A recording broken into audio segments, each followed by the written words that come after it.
everybody. Welcome to the Ladybug Laboratory podcast. My name is Lily and I will be your host in this nitty crafty adventure. So when I say today is, today that I am recording all of the segments with this background is Sunday, May 6th. The day that I am recording all of the segments with a different background, that is Sunday, April 30th. So, this recording was done in two different sections. This one is at home in my craft room.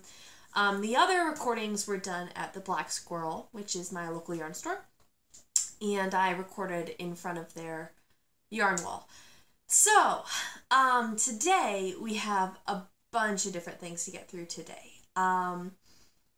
First off, we have some works in progress, followed by a non-nitty craft.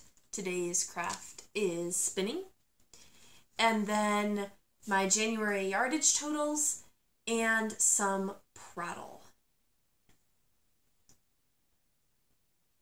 So today I am drinking some incredibly delicious tea in my Twisted mug, which is from the Twisted Yarn store in Portland, and I got it on my Seattle to Portland yarn train, excuse me.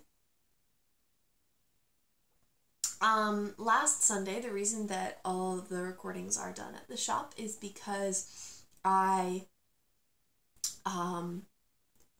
worked the shop that day, and I take the train up, and the train gets there about an hour and a half before the shop opens, so I decided to record in the morning while I was there. So today I am wearing my Tuscarora top, which I knit a couple of years ago. I'm wearing it for Me Made May. And one other thing I did want to bring attention to is the fact that I'm not wearing my glasses. I'm also not wearing contacts.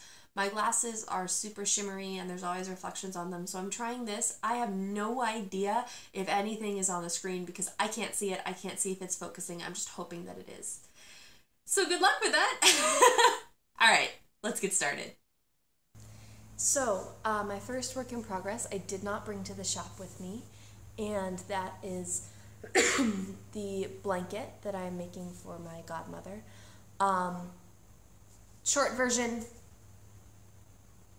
my godmother sent me some yarn from her grandmother when her grandmother passed away. Her life has been really awful recently, so I wanted to make something for her out of the yarn. Discovered that there were hexagons in the box to create something, just decided to make a giant hexagon blanket. So, I don't have it with me. I'll put a picture in here, or maybe I'll take some film of myself holding it up. But basically, it's effectively done. I finished all the hexagons. I seamed them together with the join as you go method, which I really enjoyed that method. I did an edging to sort of square it off, and now I'm going to do some sort of decorative border. I have not decided on the border, and that's the only reason I still have it. I kind of had to take a break from it. My wrist was not going well with crochet at the moment, so, but, excuse me, I'm going to get back to it probably in the next week or so. My mom is coming to visit in 2 weeks, and so I think what I'm going to do is do like 3 or 4 different border options, like little sections along the side, and then ask her what she thinks would be best, because as my godmother, she's my mom's best friend. So that's currently a work in progress. It's crochet. I sort of figured out what the pattern was for the hexagons and just did it, and then figured out the join as you go method on my own. I might write it up. I don't know how I feel about that because it's not my pattern, but I couldn't find anything like it on Ravelry. I mean, there are hexagon patterns, but not that one. So yeah, let me know your thoughts. Maybe I'll just write it up just to have it as a reference, because I'm gonna ship the blanket off, and if I ever want to do it again, which I don't know that I would, but I don't know, we'll see, maybe. Yeah, so that's one work in progress. My next work in progress is my Chertogal socks, and I have the pattern printed here you're not going to be able to see the pictures. I mean, you can try, but I'll just show you the sock. It is from a book, so I had to actually photocopy the pages. That's why they're a little bit wonky. And the reason that I photocopied them is because I went on the Seattle to Portland yarn train with 3 of my friends. I had a blast. It was absolutely 100% worth it. I loved it. I had so much fun. And one of my friends, they're all from my knitting group, one of them had just moved to Seattle. So we went and we stayed with her, and then we all took the train down together, and it was really great. It was definitely worth it. But for that trip, I cast on 2 pairs of socks, and this is one of them. I cast on one that was more simple, one that was more patterned. And the reason that I cast on socks specifically is because I wanted to have something small. I took my absolute smallest suitcase, and I wanted to have all the room I could for yarn. Because even though I was only gone for like 4 days and I barely needed any clothes, I wanted to have room for yarn. So I am knitting these on my Chiagu interchangeables in the US 1.5, which is 2.5 millimeters. That's the sock set. And here they are. So I hope this focuses. I really have no way of telling. So these are knit with the Knit Picks Stroll in the electric blue colorway, the same one that I used parts of for, I don't know if you've seen the finished object section yet. Boy, this is difficult. Anyway, so yeah, it's a really lovely pattern. It's pretty simple. I believe it's an 8-row repeat. It is from the Socktopus book, which is the book that I bought really solely for the Farmer McDonald pattern that I used in my Farmer Saffron socks here about 2 years ago. And I was looking through that book and I was like, you know what? There are a whole bunch of other lovely patterns in that book. I tend to, when I'm looking for sock patterns, just go on Ravelry and search. But I decided, why don't I just thumb through that book and see what they have that I can do. So 12-row repeat, excuse me. So yeah, so this is what I got done on the trip. It is basically the leg. I'm about to transition to the part where I start the heel. Yeah, so these are going to be for my husband. Returning viewers know he has a thing for socks, and specifically neon socks. I did the Longtail Italian tubular cast on, and yeah, yeah, so that's living in Winnie the Pooh, Little Skein in the Big Wool project bag, and the yarn is living in a little yarn cozy that I got on the yarn train. So this was quite lovely. You know me, ladybugs. I'm not sure if it works for that type of ball because it's the Knit Picks, I don't know if I said this, it's the Knit Picks Stroll Brights. And it's a 75-25 superwash merino nylon. But it's one of those ones that like comes in a ball. So I don't know. We'll see if the yarn cozy works for that as opposed to like a wound ball. But yeah. So the next project was the other pair of socks that I cast on for that trip. And these ones are living in my Manicory Seagulls bag, which has my little pin, I feel like knit. And these ones also have the little ladybug cozy on the yarn. Looks much better and works much better on this. So I know that it works on this and I love it. And I also have living in here just a little tin from Selkie Studio with some Selkie Studio stitch markers in it. Alright, so these are just a pair of blueberry waffle socks. These were the simple pair of socks that I cast on for the trip. So here they are. And for this one, I am using more dyed, Into the World, Pokoku sock that is resist dyed. And this is the Wibbly Wobbly Timey Wimey colorway. So here you go. I'm just kind of making it up as I go along. I did a heel flap and gusset. It's a 64 stitch. These are being knit on US 1s, which I haven't used in a while, and the fabric is definitely tighter. These are for my husband again. So I'm on the toe. I'm pretty much about to finish these. I will probably finish them today. Well, this sock, and then I'll cast on the second one.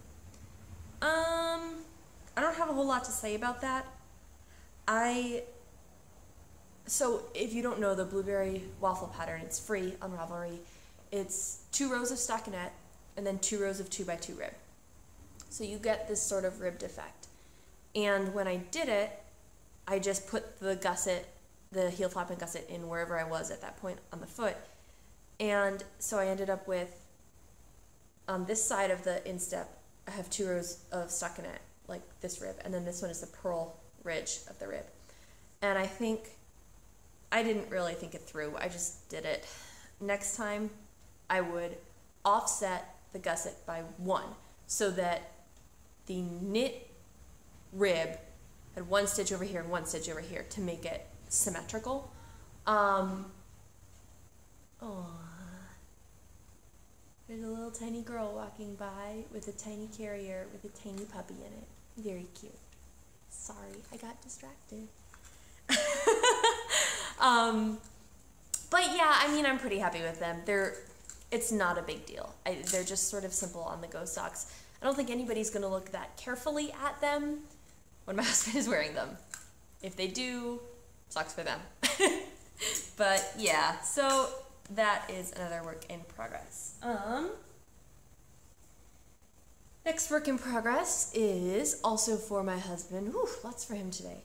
And this isn't really a work in progress yet so much as it is a swatch. So this is a swatch. And this is with Blue Sky yarn. That's the brand. I forget the yarn. I'll put it in the down bar. This is the same yarn that I used for my Anders.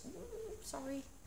Okay, so I just had to adjust the camera. It's very precariously placed. I hope I'm centered. And this is the same yarn that I used for the Ender sweater that I made for my cousin's kiddo. So here's the swatch. And I am making a swatch for the Rebel Alliance sweater for my husband, and by Natalie somebody, down bar. I have the yarn for that already, and I'm going to be using the same yarn in orange and white. Now the Anders sweater I used in this forest green and white, and so I have a little bit of forest green left over, and I'm just using that for the swatch. So this swatch is in US 7s, and the way that I keep track of my swatch needle size is, you're barely going to be able to see it, but on the bottom there I have purl ridges. So I have knit, purl ridge, like a 1x1 rib, but I have 7 purl ridges because this is size 7 needles. So the gauge is a little bit big on this. I'm going to try on size 6s and see how that goes. I used 6s for the Ender sweater, and it was a little bit of a thicker fabric. We'll see. But my 6s are currently occupied on another project that I'm about to show you now. So this is my swatch. More on that to come. So the next one is living in my You So-and-So bag. These lovely little ladies on it. And it has a Powell's Books pin that I got when I was at Powell's Books in Portland. This is the Eason shawl that I tried to make last summer and absolutely failed at. You may remember I ended up frogging the whole thing because it was just awful. It's awful. So here's the picture. It is a bottom-up shawl, so you cast on 864 stitches, which is insane. And what I did basically is, I'd never thought about doing a gauge swatch for a shawl, but you need to when it's an 864 stitch cast on, because by the time you get like 10 rows in and realize that your gauge is so tight it can stand up on its own, you've knit like a ridiculous amount. So I did a gauge swatch this time and I bought more yarn for this. So this is my 864 stitches. Yeah. I haven't decreased yet, so I'm still working on 864 stitches. The yarn that I'm using is Magpie something. Can't remember.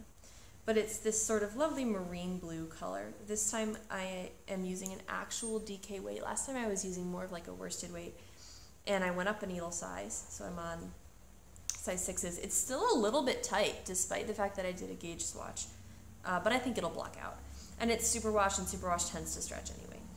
So yeah, that's where I am on that. I'm like, I don't know, 10 rows in. This is what I've got. I don't have a whole lot else to say about that, except that it also has a little ladybug cozy on it. Now I'm realizing that I have 3, and I thought I only had 2. Maybe it was a pack of 4? I can't remember. I can't remember. But that's where my US 6s are, which is why, Chuyu interchangeables, which is why I have not done the size 6 gauge swatch. I will do that as soon as this is done. And then my last work in progress is my stained glass blanket. So I have 2 separate bags that contain this. I'll just show you this one first. So this is the left-hand side of the blanket, so it's evened up over here. All these ends, my goodness. And so what have I done on this? I have done 2 squares on this side of the blanket.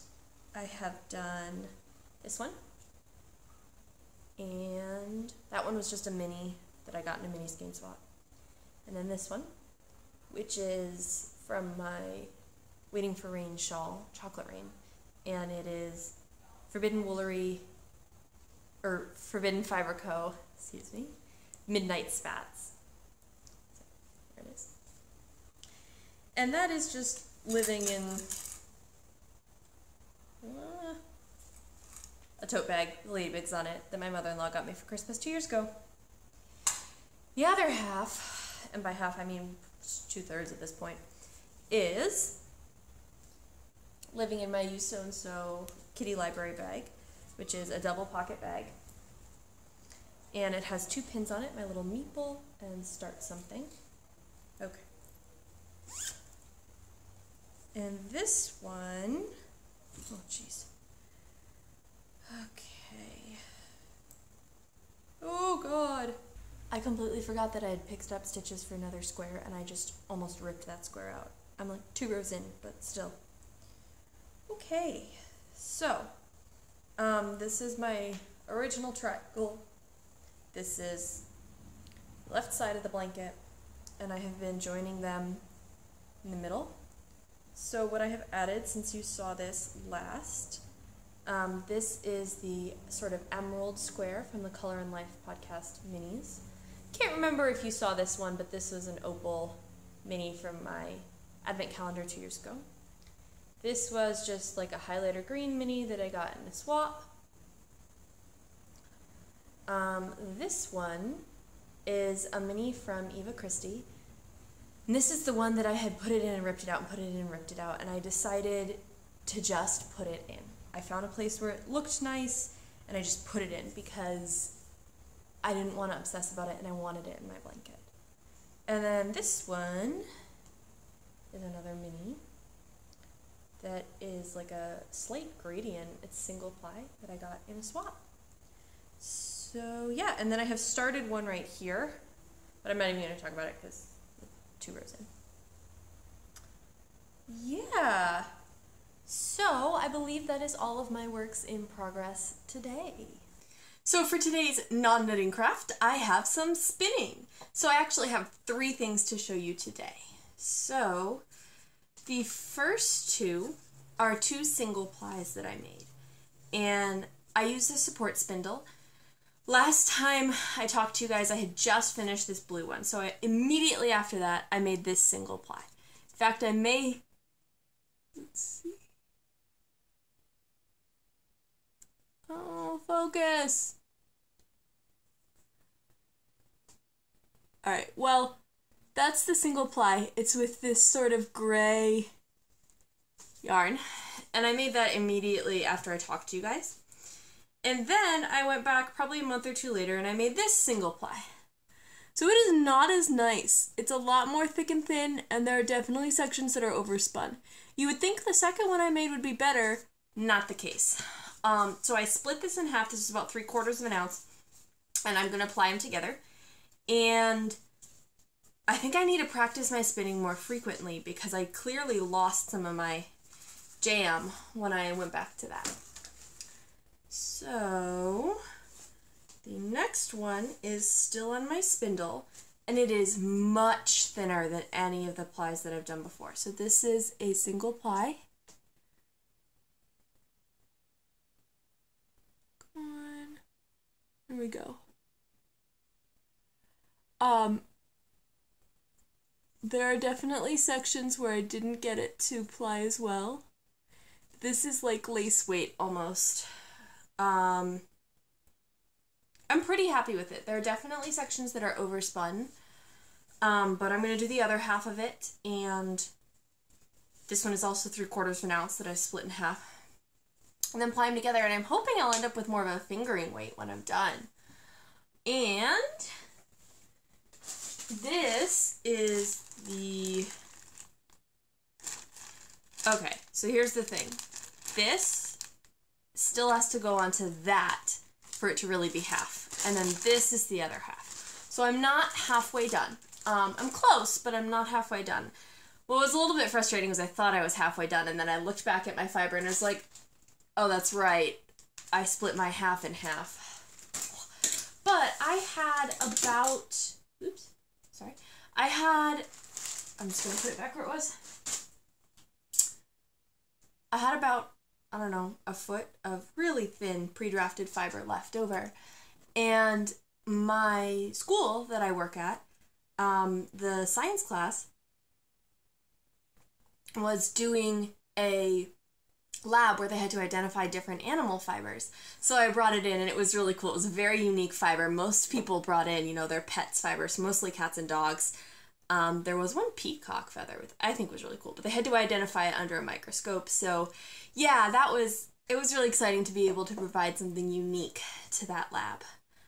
And the last thing I have to talk about is I have a spinning wheel. So it's not mine. When I was at the shop last Sunday, right before closing, somebody came in and asked for help with their pattern. And I was helping them, and we were talking, and she mentioned that she was going away for the whole summer, and she had a spinning wheel, and I said, oh, I've always wanted a spinning wheel, which is true. And she said, well, do you want it? And I was completely floored, and she wanted to get it out of her house because somebody was going to be house sitting for her for the whole summer. So I have a spinning wheel for the whole summer. According to Instagram, it's an Ashford traditional, and it will be here. I am really excited. So any tips or tricks you have for that, let me know. And that is the end of the spinning. I haven't done totals yet this year, so today we are starting with January. And in January, I purchased a little bit of yarn when I went with my friend. Sorry, there's a car honking outside. She was moving away, and so we hung out, and she showed me a new yarn store. But other than that, I finished my classy Christmas socks, my sweetgrass socks, and I did a bunch of blanket squares.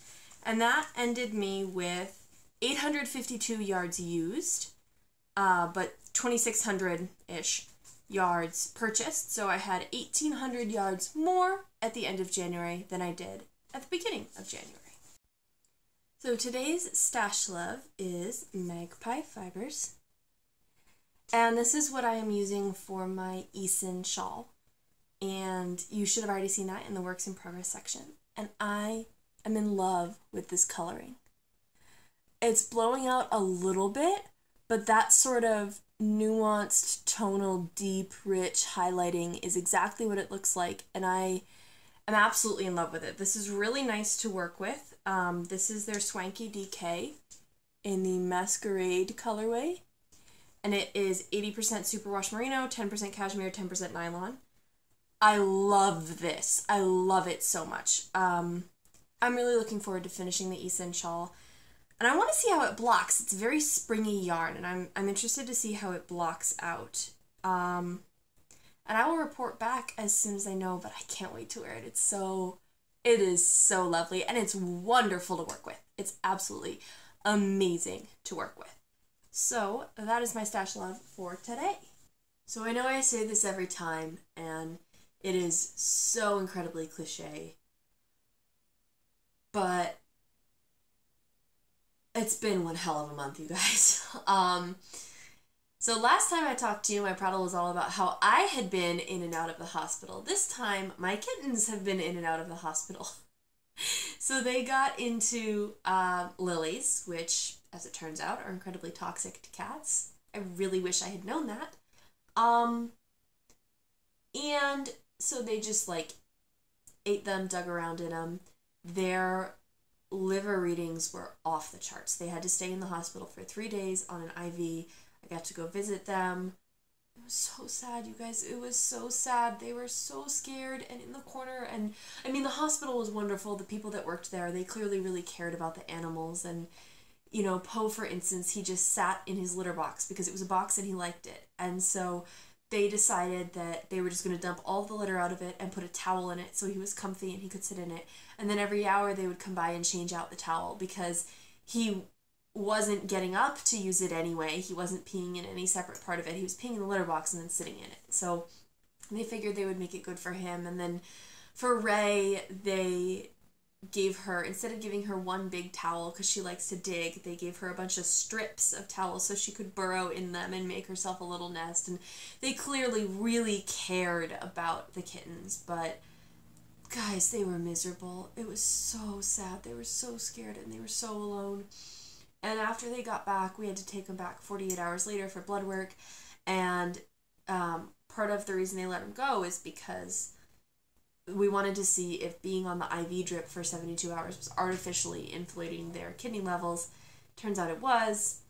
So then we had to give them subcutaneous fluids, every night for a week. And basically we had an IV bag and we had to stab them in the back with a needle and drain 150 milliliters of IV bag stuff into their backs. And they were so sad. Oh, you guys, they got this little lump on their back and then the fluid would sort of dissipate all over their body. But it got to the point where at night we would pick them up and they're just and they knew what was happening, and oh, it was so sad. So then we took them back after a week of doing sub-Q fluids, and their levels are still not great, but they have gone down. They are officially in the normal range.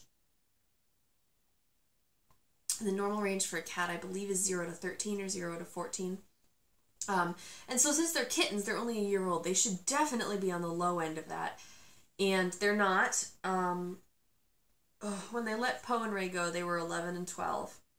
And then after the 48 hours when we had the checkup, Poe had gone up from 11 to 12, and Ray had gone from 12 to 15. So we really thought she might die there for a little bit. After the week, we brought her back, and she was officially in the normal range, at the absolute highest you could be in the normal range. And Poe had gone back down to, I think, 10. So right now, the verdict is they're not going to die of this, but their kidneys are shot, and if anything else happens, that's it. So we can't give them anesthesia, we can't give them anti-inflammatories, we can't use Lysol, we can't use Pine Sol. Yeah, so it was really scary there. It was really scary. And, you know, the day they came home from the hospital, we had friends over to celebrate their first birthday, because really it was just an excuse to get some friends over. But, you know, it was a bunch of friends that loved cats, and we were just going to play games and pet the cats. And in the middle of the party, I had to leave and go get them from the hospital because they were finally discharged. I was scared for them. I really was.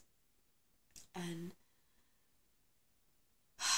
So, I mean, it's been chaotic, for sure. After all of that was dealt with, things started to get back to normal. It ended up sucking about 2 weeks out of our everything. But next weekend my parents are coming to visit, so that'll be nice. And we're nearing the end of the school year, so everything's a little crazy at work. I mean, when is it not crazy at work, right? It's the middle of the year, things are crazy. It's the beginning of the year, it's the end of the semester, it's the beginning of the semester, whatever it is. But it's all different styles of crazy, so take what you can get. But yeah, I'm glad that they're alive. So, and I'm sure they are too. So the conclusion is basically they're fine for now, and we don't need to worry about it unless they need a procedure for anything or they get into anything else again. But we need to keep them from being in that situation. Yeah, so that's all for today. I will see you guys next time. Bye.